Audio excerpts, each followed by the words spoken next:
نحمده ونصلي ونسلم على رسوله الكريم اما بعد فاعوذ بالله من الشيطان الرجيم بسم الله الرحمن الرحيم بل كذبوا بالحق لما جاءهم فهم في امر مريج بلکہ انہوں نے حق کو جھٹلایا جب وہ ان کے پاس آیا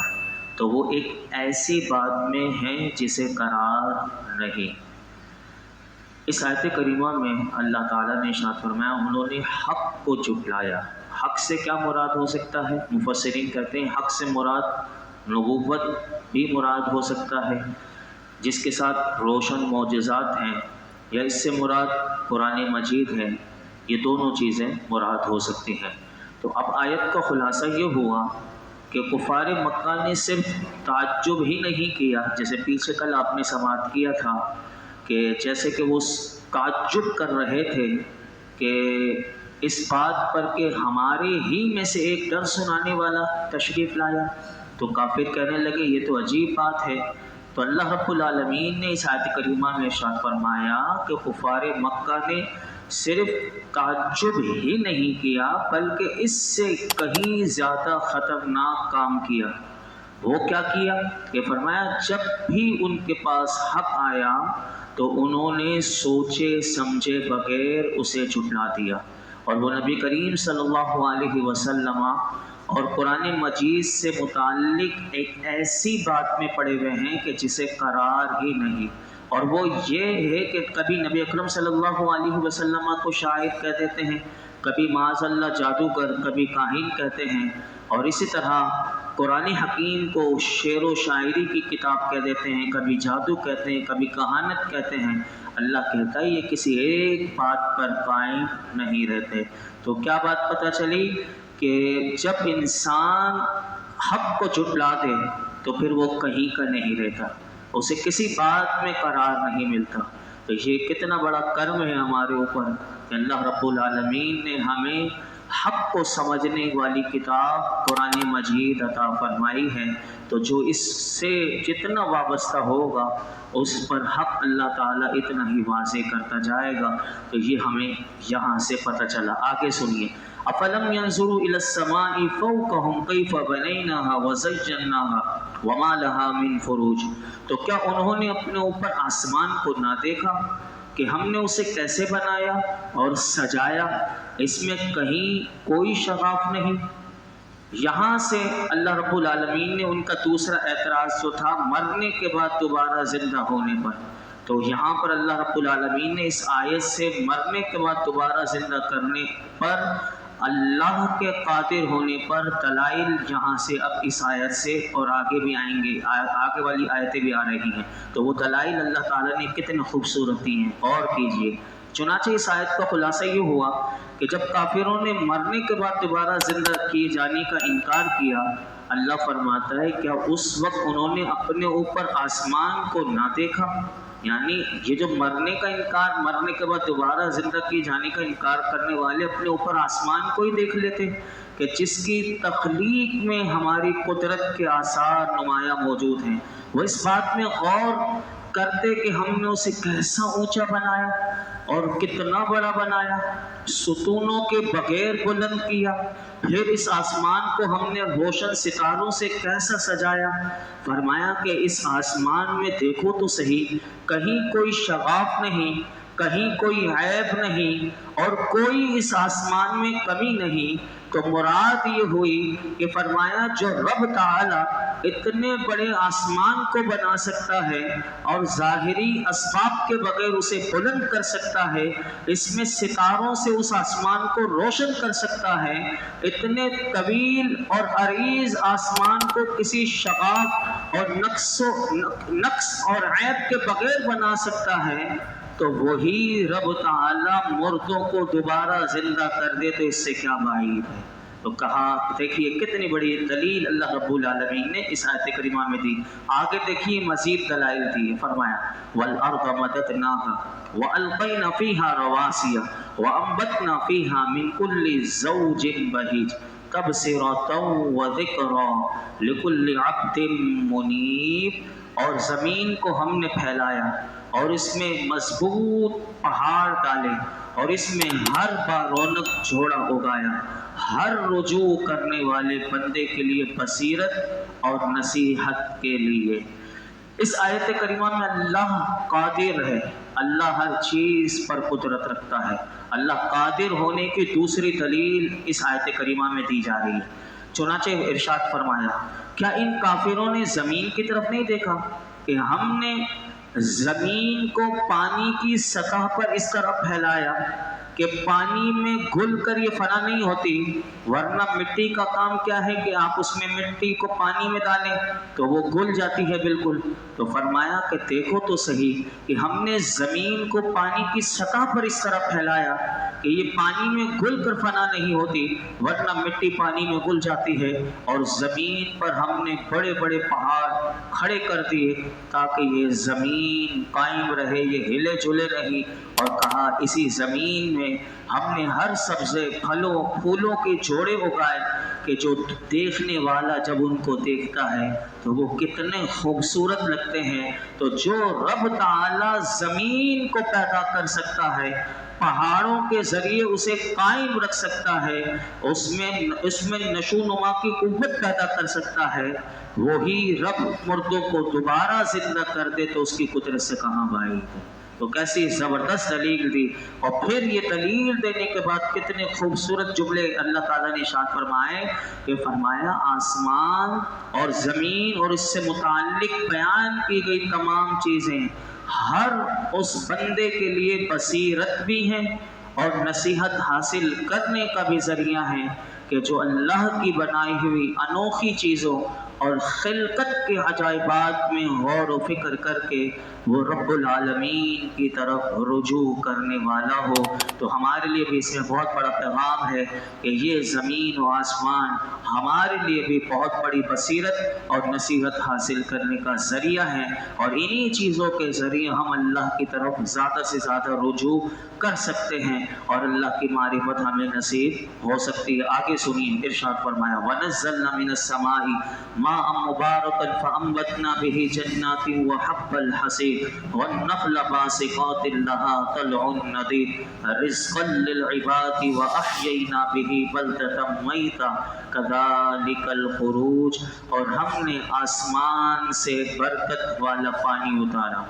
تو اس سے باغات اور کاٹا جانے والا اناج اگایا، اور کھجور کے لمبے درخت اگائے کہ جن کے گچھے اوپر نیچے تہ لگے ہوئے ہیں بندوں کی روزی کے لیے، اور ہم نے اس سے مردہ شہر کو زندہ کیا، یوں ہی قبروں سے تمہارا نکلنا ہوگا۔ یہاں سے اللہ کی تیسری قدرت کی دلیل بیان کی جا رہی ہے، اور ان 3 آیات کا مختصر خلاصہ یہ ہے کہ اللہ رب العالمین نے ارشاد فرمایا کہ ہم نے آسمان سے بارش کا پانی اتارا۔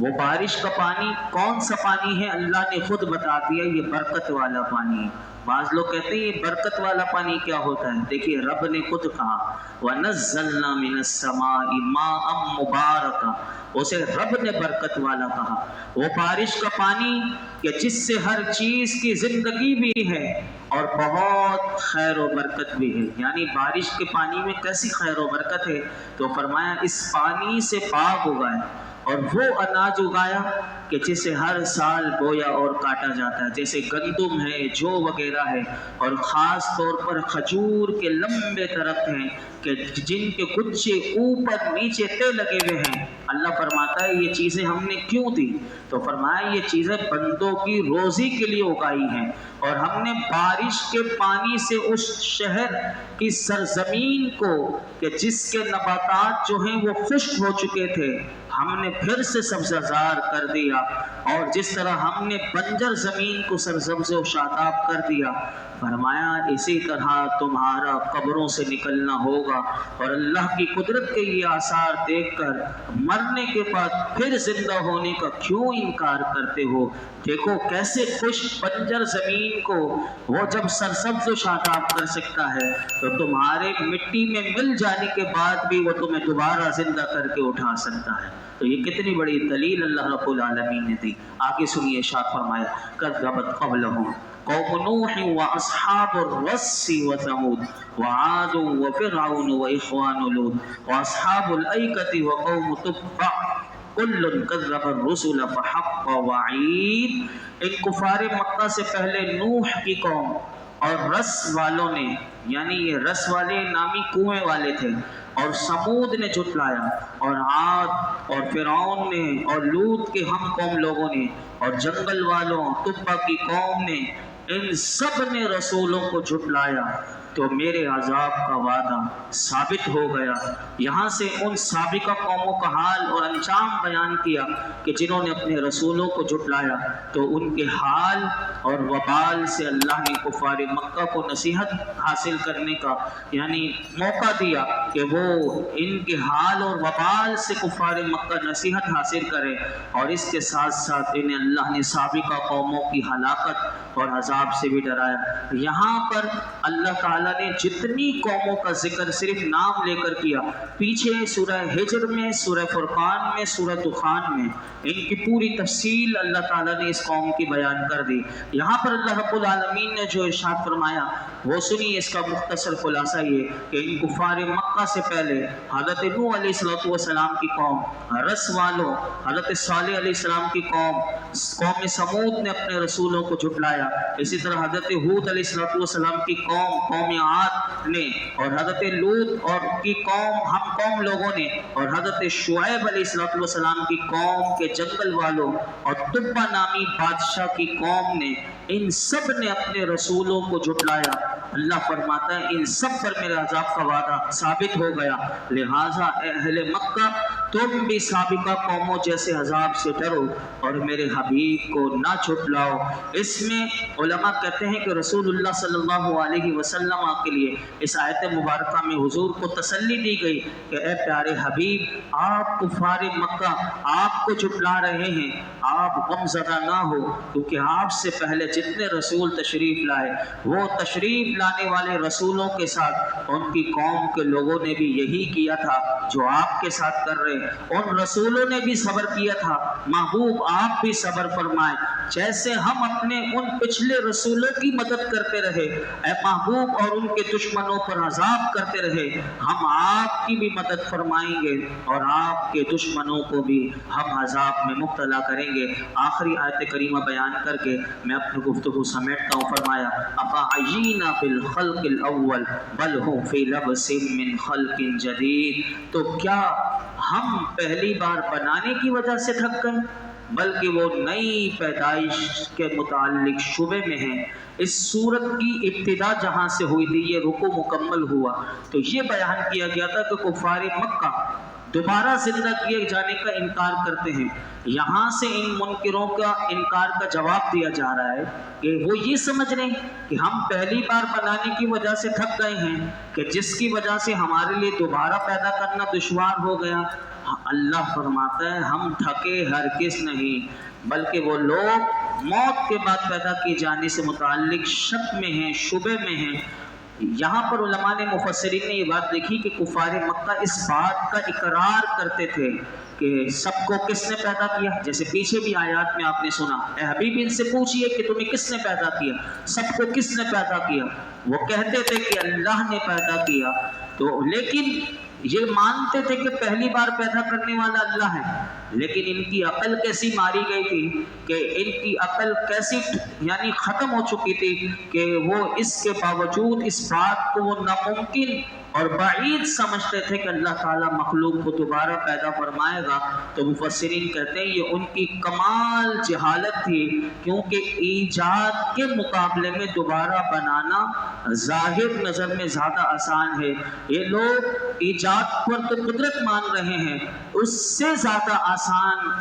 قدرت پر وہ انکار کر رہے ہیں، تو یہ ان کی جہالت ہی ہو سکتی ہے کہ پہلی بار پیدا کرنا مشکل ہے لیکن دوبارہ بنانا تو مشکل نہیں، لیکن یہ تو دوبارہ بنانے کو مشکل سمجھ رہے ہیں۔ تو یہ کتنے بڑے بے وقوف اور جاہل لوگ ہیں۔ یہ ہے قرآن جن کو کھول کر بیان کرتا ہے کہ جہاں سے جہالت کے اندھیرے سے ہم نکل کر ہم روشنی میں آئے اور ان قرآن کی روشنی سے اپنے سینوں کو بھی روشن کریں اور اپنی زندگیوں کو بھی روشن کریں۔ یہ اللہ کا پاک کلام ہے۔ اللہ رب العالمین اپنے پاک کلام کا نور اور اس کا فیضان اور اس کی سمجھ ہم سب کو نصیب عطا فرمائے، اور ہم سب کو اللہ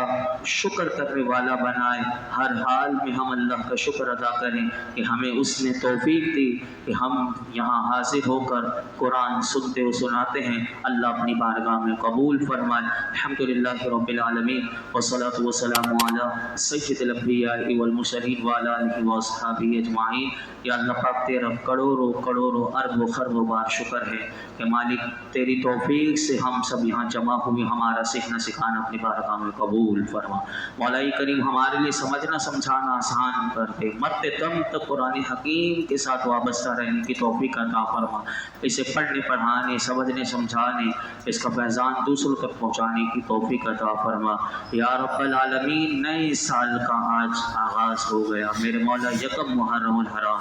اس نئے سال کو ہمارے لیے برکت والا، امن والا، عافیت والا، خوشیوں والا بنا دے۔ اے اللہ مولا کریم گزشتہ زندگی میں جتنے ہم سے گناہ ہو گئے، نافرمانیاں ہو گئی، اللہ تو معاف فرما دے۔ یا رب العالمین یا ارحم الراحمین مولا کریم تو ہم سے ہمیشہ کے لیے راضی ہو جا۔ یا رب العالمین ہم سب کو گناہوں سے نفرت عطا فرما، اپنے اپنے حبیب کی سچی محبت عطا فرما۔ ایک مرتبہ سورہ فاتحہ، 3 مرتبہ سورہ اخلاص۔ آج عرس کی رات ہے سیدنا عمر فاروق اعظم رضی اللہ تعالی عنہ، وہ خلیفہ دوم کہ جن کی کیا بات ہے، جن کی کیا شان ہے کہ آج بھی روضہ رسول میں میرے آقا کے ساتھ ہیں، کل قیامت کے دن محشر کے میدان میں بھی اسی طرح جلوہ افروز ہوں گے حضور کے ساتھ۔ اور وہ ہستی کہ جن کو کل قیامت کے دن رب سب سے پہلے سلام فرمائے گا، وہ ہستی کہ جن کو فاروق آسمانوں پر کہا جاتا ہے، وہ عمر کہ جس سے شیطان بھی بھاگے، ان عظیم صحابی رسول سیدنا عمر فاروق اعظم رضی اللہ عنہ کی بارگاہ میں پیش کرنے کے لیے سے پڑھ لیجیے۔ اعوذ باللہ من الشیطان الحمدللہ رب العالمین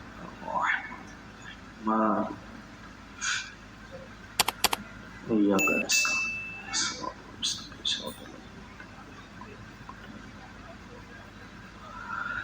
قل هو اللہ احد اللہ الصمد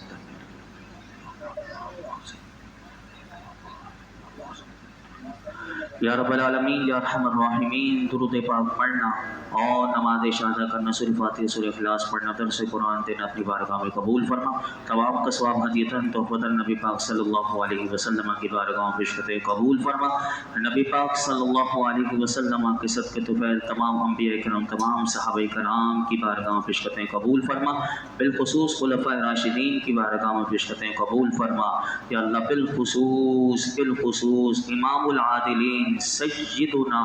عمر فاروق اعظم رضی اللہ تعالیٰ عنہ کی بارگاہ میں پیش کرتے قبول فرما، آپ کے درجات کو مزید بلندیاں عطا فرما، آپ کا فیضان ہم سب کو نصیب فرما، آپ کے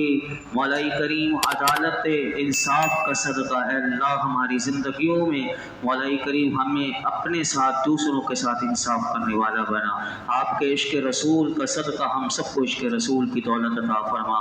آپ کی عاجزی، آپ کے خوف خدا، آپ کی مبارک زندگی کا صدقہ، آپ کی مبارک زندگی سے مولا کریم ہمیں بھی نور حاصل کرنے کی توفیق عطا فرما، آپ کی پیروی کرنے کی توفیق عطا فرما۔ مولا کریم سیدنا فاروق اعظم رضی اللہ تعالیٰ عنہ کی عظمتوں رفتوں بلندیوں کا صدقہ اللہ فلسطین کے مظلوم مسلمانوں کی غیبی مدد فرما، غزہ کے دنیا بھر کے مسلمانوں کی غیبی مدد فرما۔ یا رب العالمین آپ کے نظام عدل کا صدقہ اے اللہ حضور کی امت پر رحم و کرم نازل فرما، حضور کی امت پر آج جو مولا کریم طرح طرح کا ظلم ہو رہا ہے، ہر طرف سے مولا کریم ظالم حضور کی امت کو مولا کریم تکلیف پہنچانے میں اور مولا کریم اذیت دینے سے دوچار ہیں، مولا کریم کو تکلیف پہنچا رہے ہیں اور سازشیں کر رہے ہیں۔ میرے مولا جتنے بھی اسلام کے حضور کی امت کے دشمن جہاں کہیں ہیں سب سب کو نیست و نابود فرما، مولا کریم اسلام کا بوجھ بالا فرما، پاکستان کی خیر فرما، ہمارے اس ملک پاکستان کو خوشحالی سلامتی عطا فرما، اس ملک میں رہنے والے ہر ایک کی جان مال عزت آبرو کی حفاظت فرما، اس کا ثواب مولا کریم تمام صحابہ تابعین تبع تابعین ائمہ مجتہدین اولیاء کاملین علماء راسخین جمیع مومنین مومنات مسلمین مسلمات کی ارواح کو اس کا ثواب پہنچا، بالخصوص ہم سب کے والدین میں، ننیال میں، ددیال میں، سسرالیوں میں جتنے جا چکے تمام کی ارواح کو اس کا ثواب پہنچا، ہمارے تمام مرحومین کی مغفرت فرما، بالخصوص شہدائے کربلا کی بارگاہ میں پیشکشیں قبول فرما، وصلی اللہ تعالی علی خیر خلق محمد وعلی آلہ وصحبہ اجمعین۔